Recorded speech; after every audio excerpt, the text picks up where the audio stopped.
Pemirsa, meski ditentang sejumlah kalangan, pemerintah dan DPR terus berjibaku menggolkan RUU pengampunan pajak menjadi undang-undang. Karena undang-undang pengampunan pajak dinilai lebih menguntungkan negara dan bangsa Indonesia. Meski ditentang keras sejumlah lembaga independen, pemerintah dan DPR tetap ngotot untuk menggolkan rancangan undang-undang pengampunan pajak menjadi undang-undang. DPR bahkan menempatkan RUU itu sebagai salah satu prioritas pembahasan tahun ini. Menurut Menko Polhukam Luhut Binsar Panjaitan, pengampunan pajak sangat menguntungkan negara, baik dari sisi penerimaan maupun database pajak, karena bisa meningkatkan penerimaan pajak dari 1.200 triliun menjadi 2.000 triliun rupiah. Demikian pula rasio pajak bisa meningkat dari 11,9% menjadi 13 hingga 14% dalam beberapa tahun ke depan. Yang pertama, ya kita terima uang masuk ke dalam negeri dan itu sangat signifikan dampaknya karena itu juga diapresiasi oleh World Bank. Kemarin World Bank juga datang ke kantor saya. Yang kedua, kita punya database tax itu yang besar.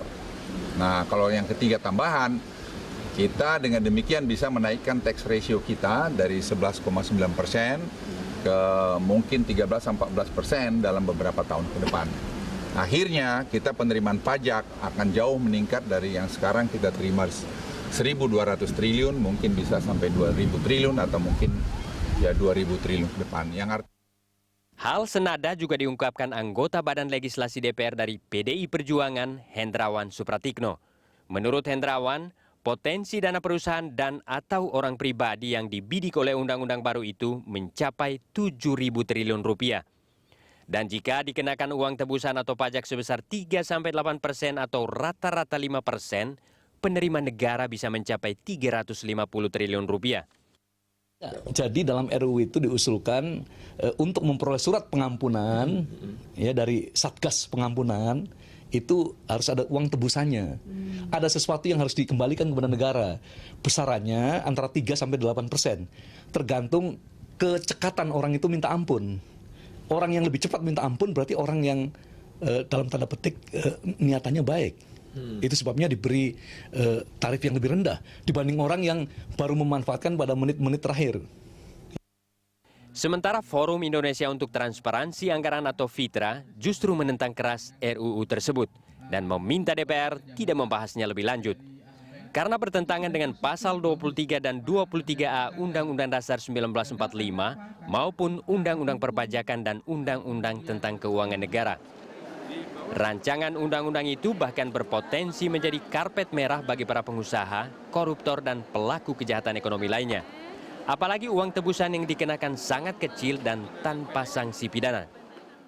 Pemerintah justru malah memberikan keringanan fiskal yang luar biasa kepada konglomerat dan efeknya terhadap pendapatan keuangan negara itu justru tidak sebegitu besar ketika kita mengoptimalkan sunset policy ataupun kemudian tax holiday. Saya pikir itu yang harus dioptimalkan, bukan kemudian membuat ruang baru itu bertentangan dengan sistem yang ada dan kemudian akan terjadi ruang transaksional.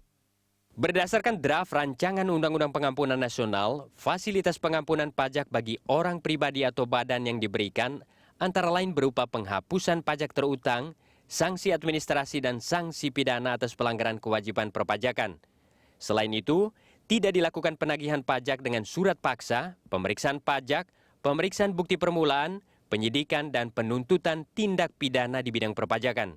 Selain itu, dalam hal orang pribadi atau badan sedang dilakukan pemeriksaan pajak atau pemeriksaan bukti permulaan untuk kewajiban perpajakan harus dihentikan.